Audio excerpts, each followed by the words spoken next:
group of desperate, financially broke people gather in a mansion, lured by the promise of a life-changing prize if they can survive a twisted game. What do you do with her?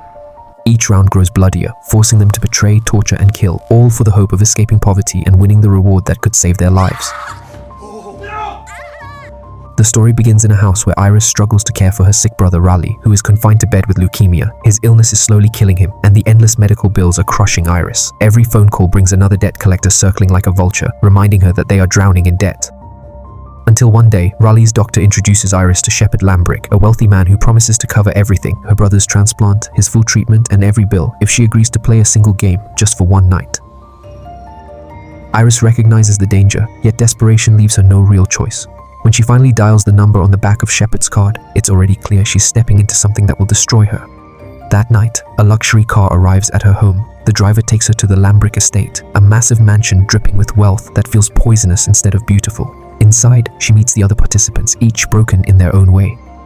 Lucas, charming but with something dark hidden behind his smile. Travis, a war veteran whose eyes still carry the weight of battle. Linda, fragile in her wheelchair, but tougher than she first appears. Peter, a gambler grasping for one last chance. Cal, masking his nerves with false confidence. Amy, sharp, cynical, already strategizing. Conway, a recovering alcoholic whose debts pushed him here. And Julian, Shepard's spoiled son, arrogant and cruel to the core.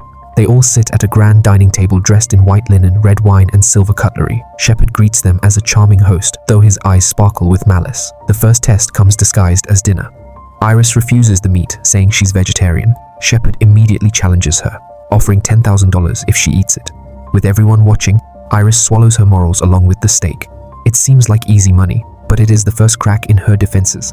Shepard then targets Conway, who refuses wine because of his sobriety. Shepard offers $10,000 for one glass, $50,000 for the entire bottle of scotch. Conway breaks, drinking himself into sickness while Shepard applauds as if it were entertainment. Dinner ends, and the real game begins. Would you rather? Shepard offers one last chance to leave, but no one moves. Moments later, Bevins enters with a shocking device with wired headbands. Hell, you sick motherfucker! The rules are simple: shock yourself or shock the person next to you. Cal takes the pain himself. Amy immediately shocks Linda in her chair without hesitation. Linda passes it to Peter. Lucas takes 2 shocks to shield others, and Iris chooses to shock herself rather than inflict it on someone else. Round 1 ends without casualties, but everyone understands it was only a warm-up.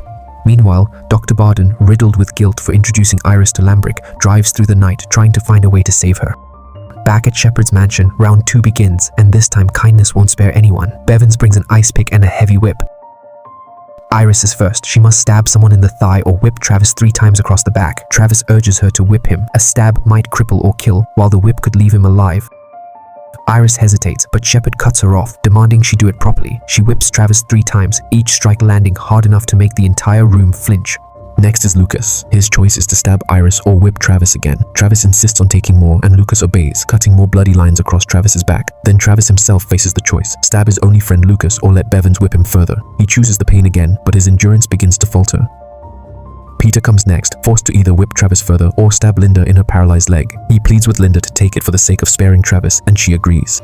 Peter drives the ice pick into her thigh, too deep, rupturing an artery and blood pouring out uncontrollably. He tries to stop the bleeding, but everyone knows it is fatal. Still bleeding, Linda must make her choice. She stabs Amy, wounding her but keeping Travis from more pain. Amy survives, but Linda slowly bleeds out. Amy then snarls and retaliates when her turn comes, plunging the ice pick into Iris's side, dangerously close to a vital spot. Iris screams in agony but survives.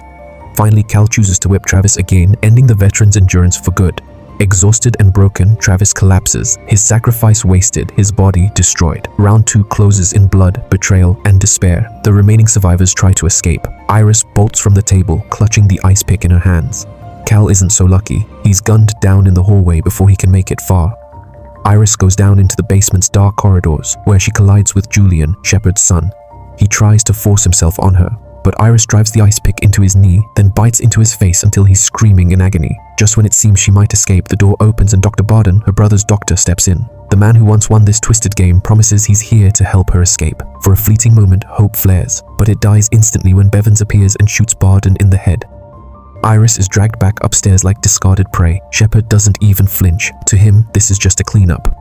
Round 3 begins and only 4 remain: Iris, Lucas, Amy, and Peter. Shepard's next challenge is unveiled. Submerge your head underwater in a barrel for 2 full minutes or draw a card from the deck. Peter, the gambler, goes first and chooses a card. The card orders him to hold a lit firecracker in his hand. He laughs nervously, grips it tight and waits. The explosion rips his palm apart, shredding flesh and bone. The gambler dies of cardiac arrest, luckless to the end. Lucas takes his turn. He knows he can't survive 2 minutes underwater, so he pulls a card. The card orders Lucas to slice open his own eye with a razor blade. With trembling hands, he presses the blade against his face. Blood pours down, his vision ruined, but he survives. Then comes Iris. She looks at the cards, then at the barrel. Her brother's face flashes in her mind, sick and fading. She chooses the barrel and plunges her head into the water. The seconds stretch like eternity. Her lungs scream. Her body convulses. Her hair floats lifeless around her face as though she's already gone. At the brink of blackout, Bevins yanks her out. Shepard laughs and reveals the card she avoided, every tooth pulled from her mouth. Finally, it's Amy's turn. She smirks, reaches for the deck, and pulls her card. 4 minutes in the barrel, double the time. The smirk dies instantly. Bevins forces her head underwater. She thrashes at first, but panic drains her strength faster than pain. 2 minutes pass, then 3. She gulps water, her body convulses, and then she goes still. Amy drowns, while Shepard claps as if it were entertainment.